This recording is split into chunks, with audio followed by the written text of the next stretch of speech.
ओम शांति। आज 2 फरवरी 2022 की साकार मधुर मुरली। प्रेम के सागर, प्यारे प्यारे मीठे मीठे बाबा हम बच्चों से कहते हैं, मीठे बच्चे, तुम अभी ईश्वरीय खजाने से पल रहे हो।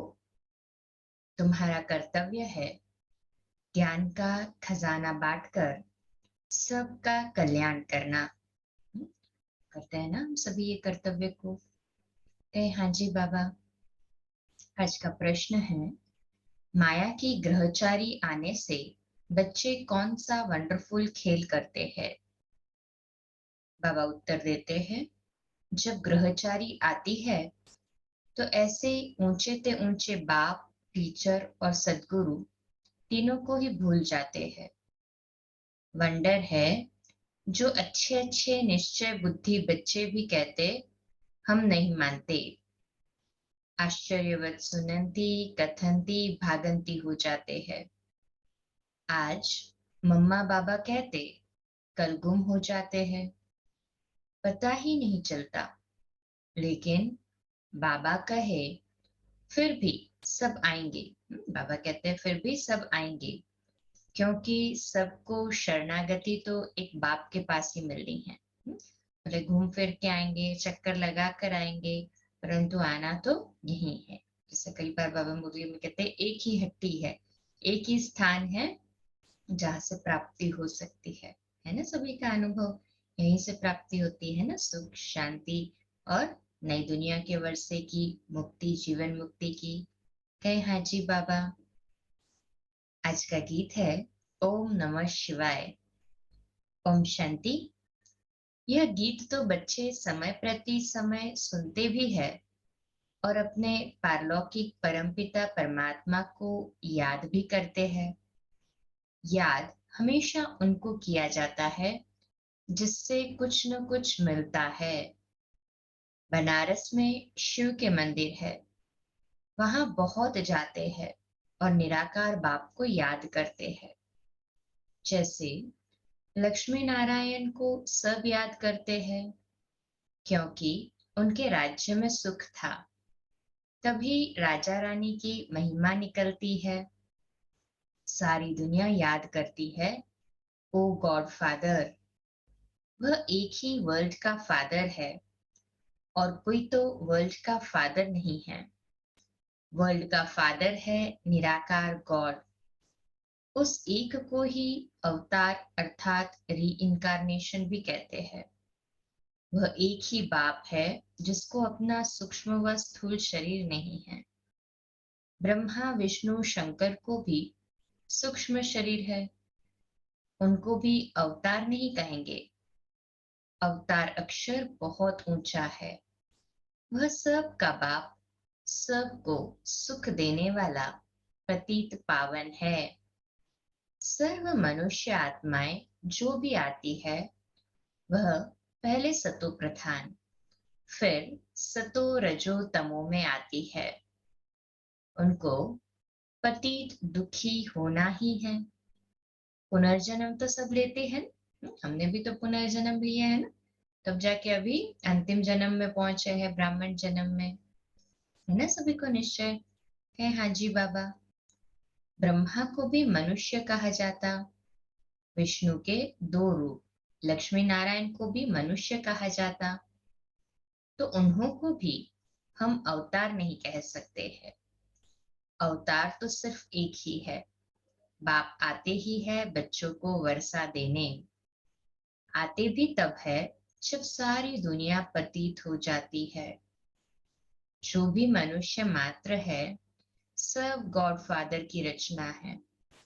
भिन्न नाम रूप से सब गॉड फादर जरूर कहते हैं। हर एक आत्मा की बुद्धि उस बाप को याद करती है। ऐसे नहीं ब्रह्मा विष्णु शंकर को याद करते हैं। ब्रह्मा विष्णु शंकर को बाप नहीं कहेंगे, बाप तो एक क्रिएटर को ही कहेंगे।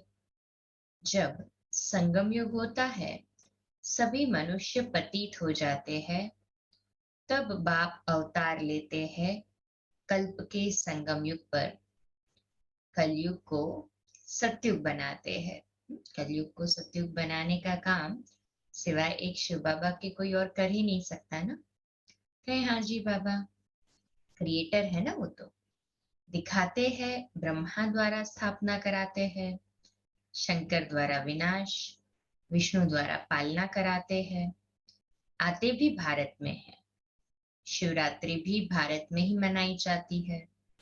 परंतु जानते नहीं कि शिव का नाम, रूप, देश, काल क्या है। बाप कहते हैं मुझे न जान, सर्वव्यापी कह देते हैं, मेरी बहुत ग्लानि कर देते हैं, जिस कारण भारतवासी बिल्कुल ही पतित हो गए हैं।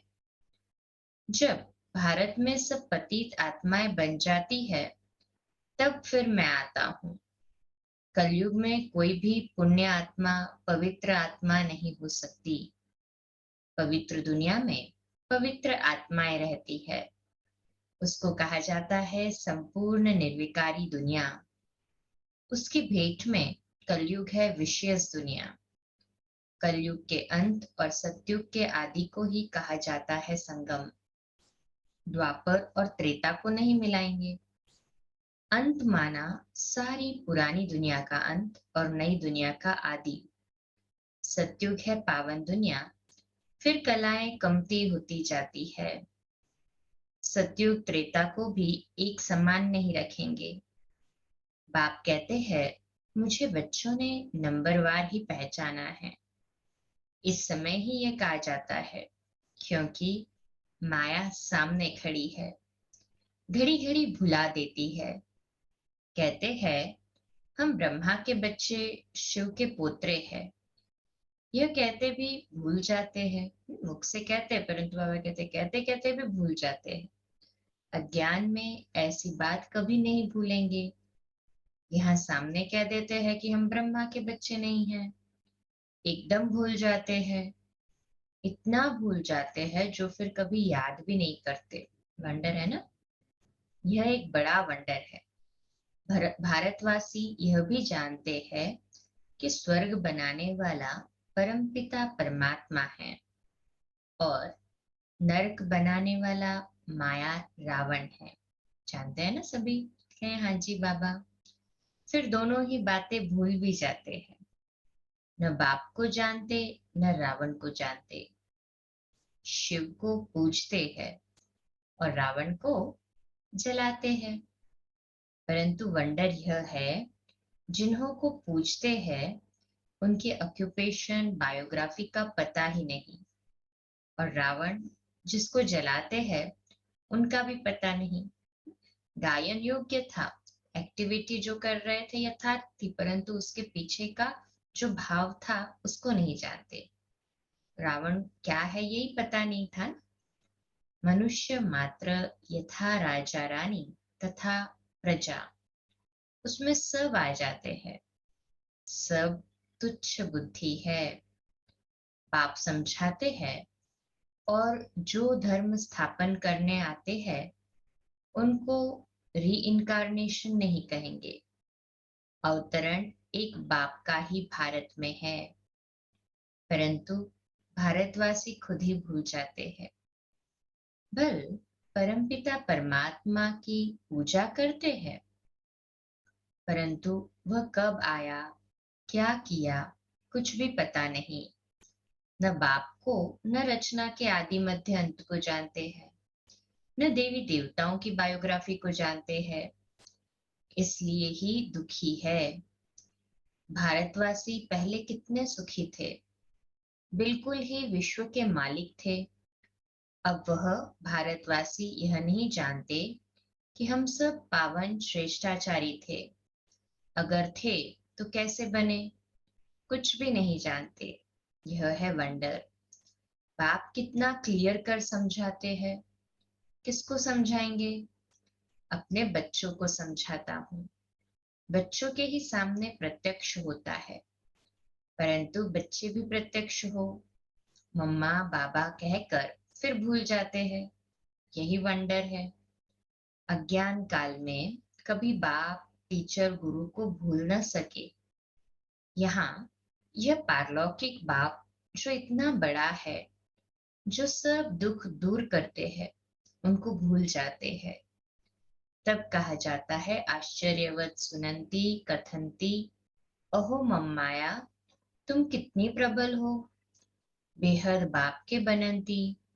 टीचर समझ उनसे पढ़ते हुए पतित पावन सदगुरु पक्का समझते हुए फिर तीनों को ही भूल जाते हैं। कितनी बड़ी बात कही बाबा ने। पहले तो बाबा का ज्ञान भी सुनते हैं, परंतु वो आश्चर्य से सुनते हैं, निश्चय से नहीं सुनते, सुनाते भी है। इसलिए अहो मम्माया कितनी प्रबल हो जाती है, जो बेहद का बाप बनकर उनको टीचर मानकर उनसे पढ़ते हुए उनको पक्का पक्का सदगुरु मानते हुए भी फिर भी बाप टीचर सदगुरु तीनों को भूल जाते हैं। वंडर है ना, ये भी होता है ना ऐसे। एक को भूले तो तीनों को ही भूले, एक में ही तीन आ जाते हैं ना। एक को याद करो तो तीनों ही याद पड़ेंगे, क्योंकि यह तीनों ही कंबाइंड है। खुद ही बाप टीचर और सदगुरु है, सो भी एक्यूरेट है। कहते हैं मैं बाप हूं, तुमको जरूर अपने परम धाम में ले जाऊंगा। मैं तुम्हारा शिक्षक हूँ, पढ़ाकर तुमको जरूर राजाओं का राजा बनाऊंगा। बन रहा है ना सभी राजाओं का राजा। कहें हाँ जी बाबा। बाबा कहते मैं सदगुरु हूँ, तुम बच्चों को नंबरवार पुरुषार्थ अनुसार सबको वापस जरूर ले जाऊंगा, यह गारंटी करते हैं। अब कोई करेगा बाबा के सिवा ऐसी गारंटी? नहीं ना। ऐसे बाप को भी चलते चलते भूल जाते हैं। माया की ग्रहचारी ऐसी है, जो आज कहेंगे बाबा, कल कहेंगे हमको संशय पड़ता है। ऐसे ही होता रहता है।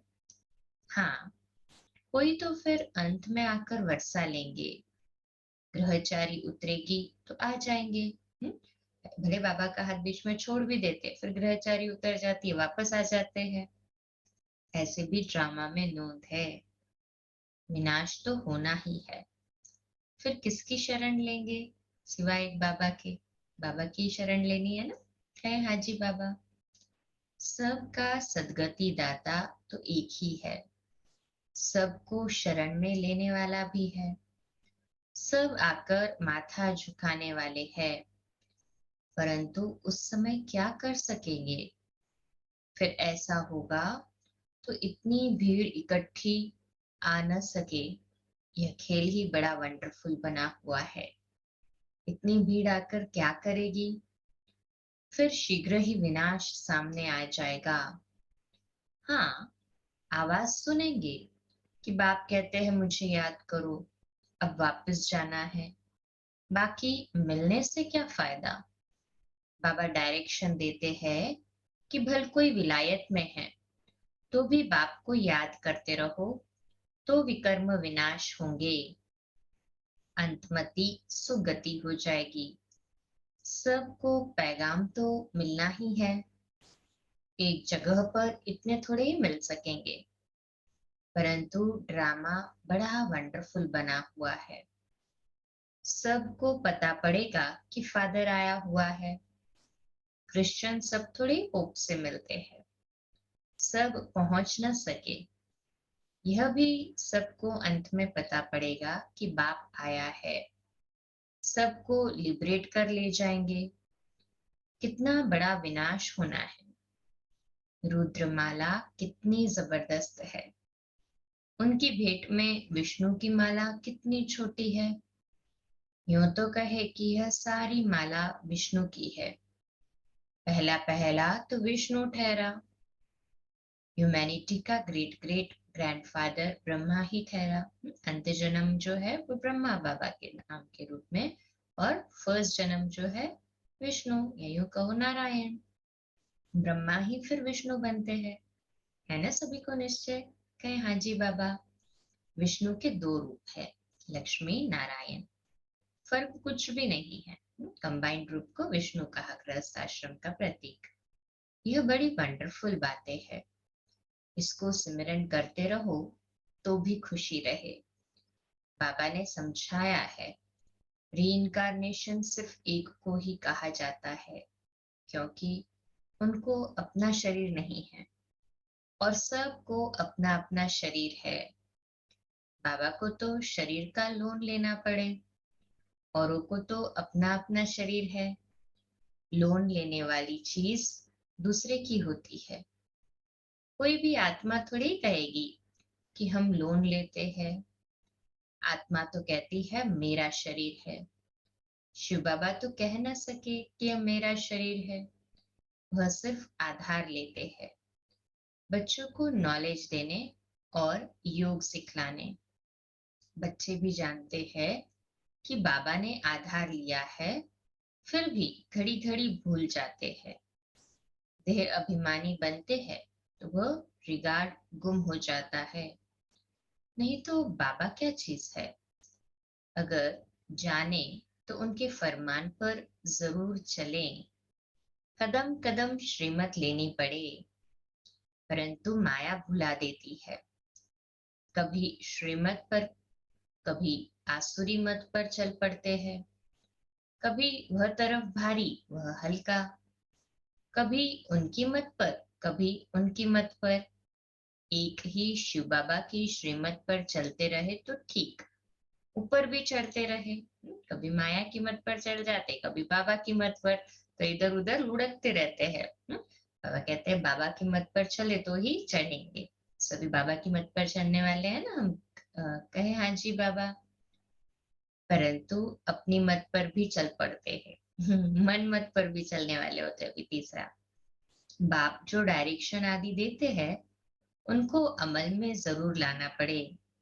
फिर कुछ भी हो जाता है तो कहेंगे ड्रामा में ऐसा था। राजधानी तो स्थापन होनी ही है, इसमें जरा भी फिक्र नहीं पड़ सकता। नंबरवार पुरुषार्थ अनुसार तो सभी आएंगे ना सतयुग में। राजधानी स्थापन हो रही है, रही है ना स्थापन? कहें हाँ जी बाबा। मिलने लिए तो बहुत आते हैं, फिर घर गए तो खलास। पूरे निश्चय से थोड़े ही आते हैं। कोई को 5% निश्चय है तो कोई को 15%। अज्ञान काल में जब पता लग जाता है यह मेरा चाचा है, मामा है, तो फिर संशय थोड़ी ही पड़ता है। यहाँ तो माया संशय में लाकर गिरा देती है। गोया निश्चय बैठा ही नहीं है।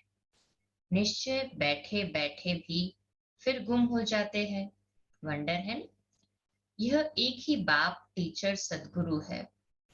हर एक नंबरवार पुरुषार्थ अनुसार कल्प पहले मुआफिक उठाते हैं।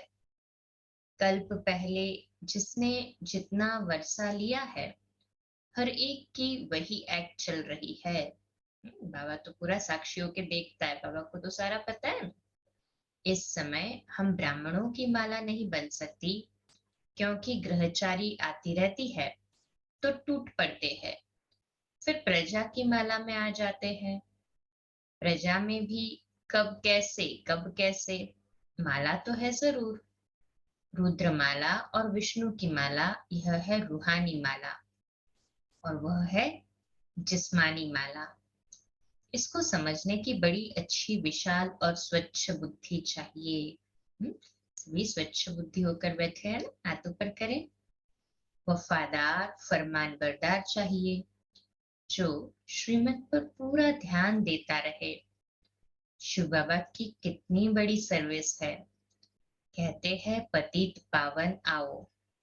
बाबा पावन दुनिया स्थापन करते हैं, वही फिर पतित बनते हैं। फिर उनको ही पावन बनाने बाप को आना पड़ता है। कितना वंडरफुल पार्ट बजता है इस समय। इसलिए बलिहारी इस समय परमपिता परमात्मा के पार्ट बजाने की है। नंबर 1 यादगार है एक का। जो सब कुछ करते हैं उनकी ही जयंती मनाते हैं। जिसको बनाते हैं उनकी कितनी महिमा है। बाकी इस समय जो भी मनुष्य मात्र है, सब पतित भ्रष्टाचारी है। सतयुग में थे श्रेष्ठाचारी, परिस्तानी। कितना रात दिन का फर्क है। अभी हम शिव बाबा से वर्षा ले रहे हैं। अब हमको क्या मनाना है? मनाना होता है भक्ति मार्ग में। इस समय श्रीमत पर तुमको खूब पुरुषार्थ करना है, सर्विस करनी है। यह प्रदर्शनी पर समझाने की रस्म बड़ी अच्छी निकली है। ईश्वरीय सर्विस पर बच्चों को पूरा ध्यान देना है। जो ईश्वरीय खजाने से पलते हैं उनको तो पूरी सर्विस करनी है, जो जल्दी जल्दी मनुष्यों का कल्याण हो जाए। अच्छा, मीठे मीठे सिकिलते बच्चों प्रति माता पिता बाप दादा का याद प्यार और गुड मॉर्निंग। रूहानी बाप की रूहानी बच्चों को नमस्ते। कहेंगे मिलके, हम रूहानी बच्चों की रूहानी माता पिता बाप दादा को याद प्यार, गुड मॉर्निंग और नमस्ते। वाह बाबा वाह, शुक्रिया बाबा, शुक्रिया। धारणा के लिए मुख्य सार है, पहली पॉइंट, चढ़ती कला में जाने के लिए कदम कदम श्रीमत पर चलना है। बाप को यथार्थ पहचान कर देही अभिमानी बन पूरा रिगार्ड रखना है। दूसरी पॉइंट है, ईश्वरीय सर्विस पर पूरा पूरा ध्यान देना है। याद में बुद्धि को स्वच्छ और विशाल बनाना है। आज का मीठा वरदान है, नॉलेज की लाइट और माइट द्वारा सोल कॉन्शियस रहने वाले स्मृति स्वरूप भव।